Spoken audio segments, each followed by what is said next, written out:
All I hear is talking, I don't sweat that. If they don't trust me either, I respect that. If she be down the ride, oh, I'll bet that. Good morning, good afternoon, good evening. My name is JH. What's poppin'? What's good, Postal family? Let's see. Everybody good, everybody clean, everybody crisp, everybody hiring. All right, let's talk, shall we? We're going to touch on a couple topics today. So, if you want to skip to the middle of the video, then feel free. First topic is we're going to recap some of the stuff having to do with the carriers and this new PVO thing.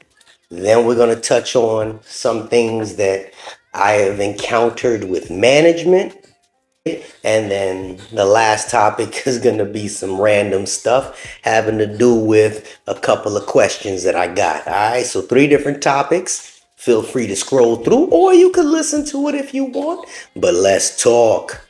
First off, this PVO position, all right, that's supposed to be just starting out as a pilot program out in Oklahoma City. Some of you guys already have applied for it. Some of you guys have already gained the employment with it. February 25th, from what I understand, is the actual start date. Congratulations, they created some more jobs. Somebody made a comment and said, hey, this doesn't even make sense. They're going to send a bunch of small vehicles to do what a big vehicle can do in one trip. Is it really going to take that much away from us? Honestly, it's not that it's going to take away from the actual tractor trailer operators or the MVS operators. It's actually taking away from the contractors, meaning myself. If this is my organization, I have my people that work for me, right? But then if there's certain things that I can't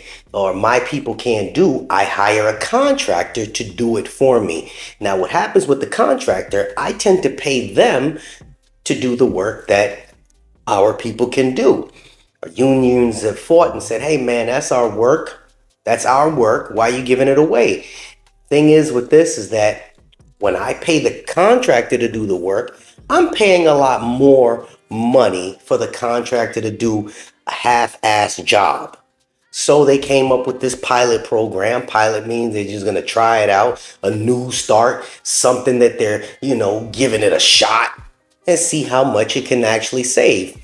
All right, so that's how that works. They said, you know what, instead of paying these contractors a bunch of money, let's keep the money in-house, pay our own people, make our own people happy, give our own people some decent insurance, give them a new chance, give them a new shot. Now, here goes. If you happen to come across this position, I only thought it was in Oklahoma City, but apparently they're having this pilot program slowly trickle into different areas. If you happen to come across this program, understand this. Pilot means new beginning, new start, trial run. There is no set way of structure yet. They have an outline of what they want. They're learning as well as we're learning. Well, we all are going to be learning. Management is going to be learning to see how this works. The good thing is, this is the plus. Everybody that starts as a PVO, everybody's new. Everybody is new to the position because it's a new position. You know what that means? Let me tell you what that means. You don't have the old heads. Y'all already know what I mean by old heads. You don't have the set people that are stuck in their ways. You don't have people saying you're doing something completely wrong. You don't have the antagonistic behavior because everybody that steps into that position is new. It's a fresh start. Like when you walked into the post office, you thought it was a fresh start, but then you had all these people badgering, no, you can't wear this. No, you can't walk like this. No, go this way. No, go that way. Park in the back. Park in the front. Don't watch nobody see you. All that other foolishness, it won't exist because this is a fresh position. That is the plus. The supervisors that they will have there are new to the position as well, will be receptive. That's the key word, receptive to any input to help the operation. That's the key part, because the operation is brand new. Okay, again, they do have an outline, but because this is such a new position, yes, they will be receptive, hopefully, to some of the words that are, spoken by the actual people that are doing it. This is where you that actually start this position help build the position up and make it successful. Not like the foolishness that I deal with as a truck driver. And I love my job. Don't get me twisted. I love my job. I can't stand half the people I work with. I really can't.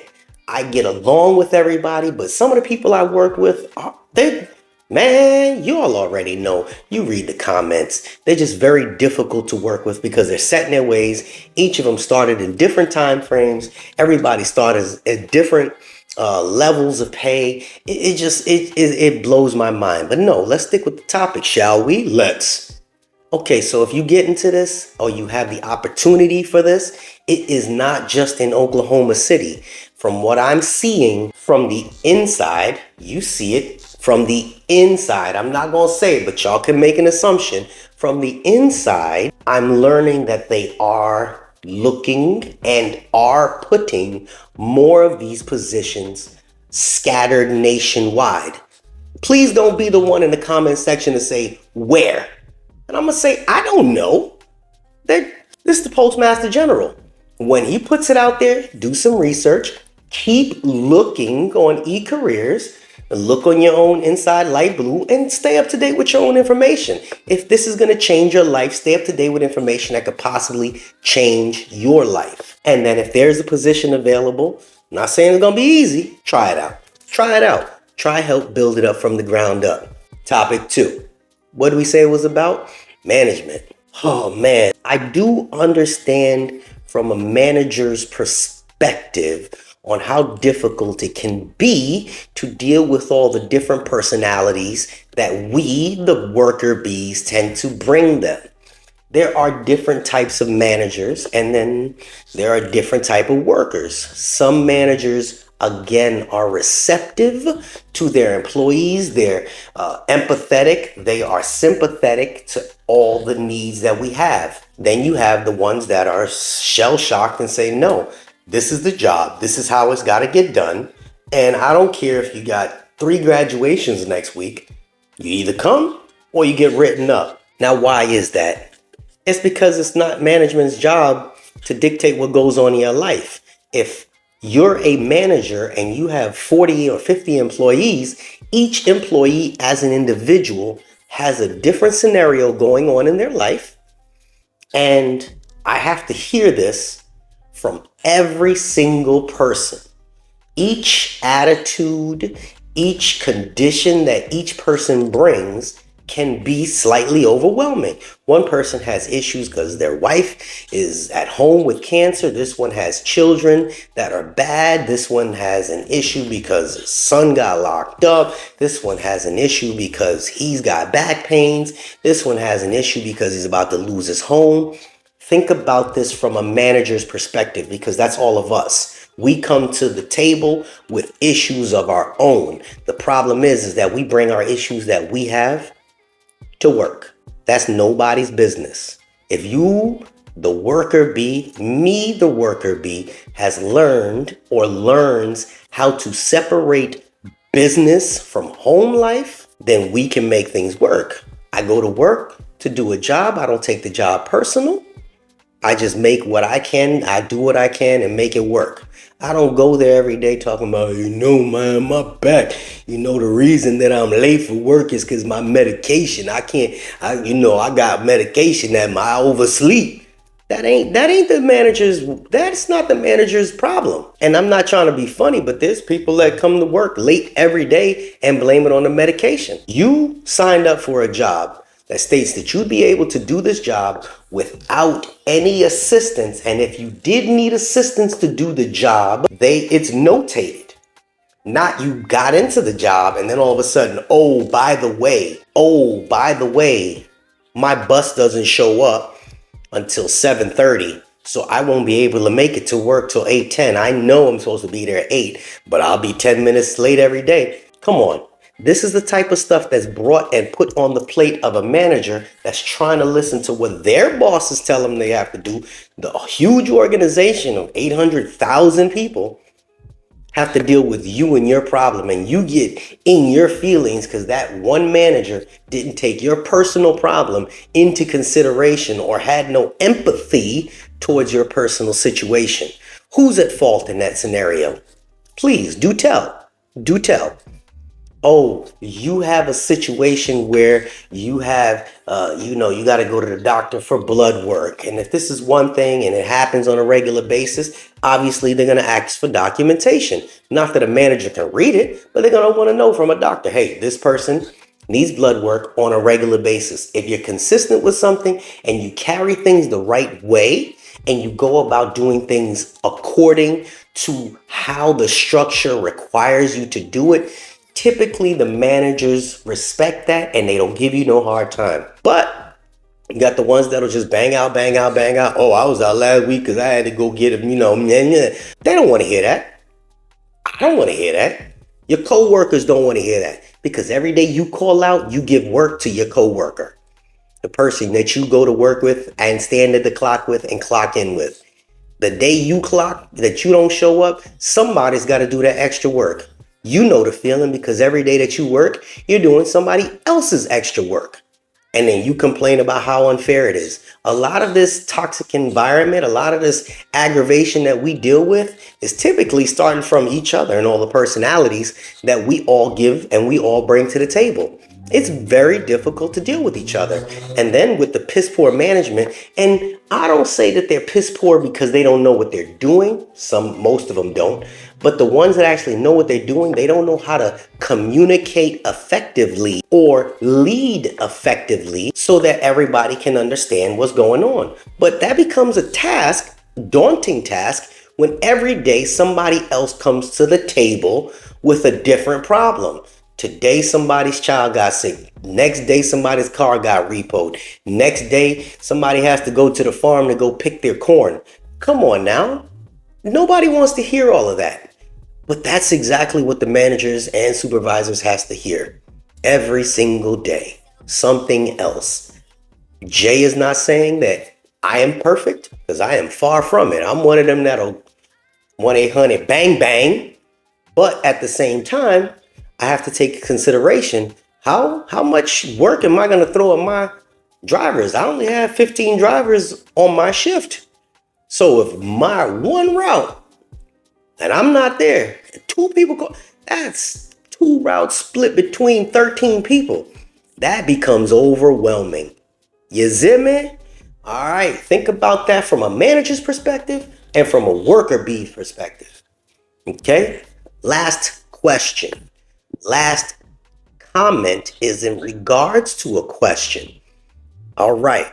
An individual asked about information when it comes down to TSPs, what to invest in, how to invest, what stocks, how they should mix their money up.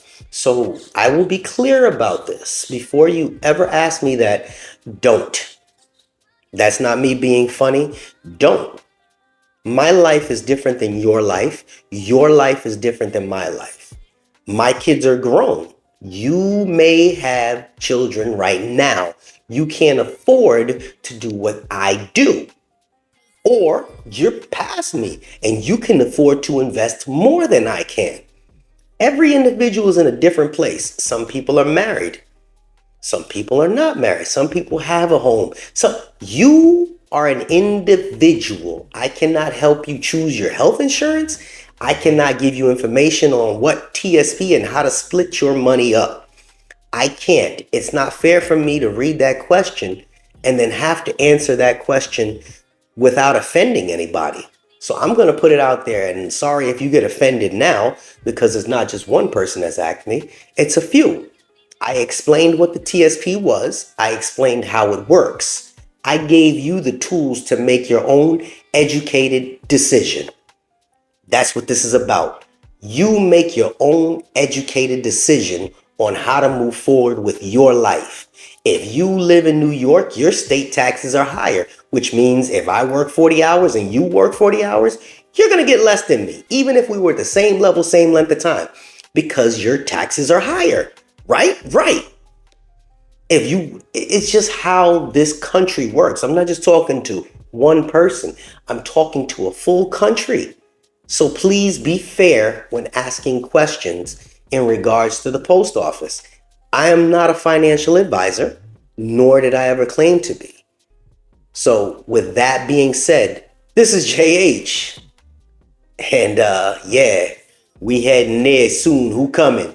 Lego.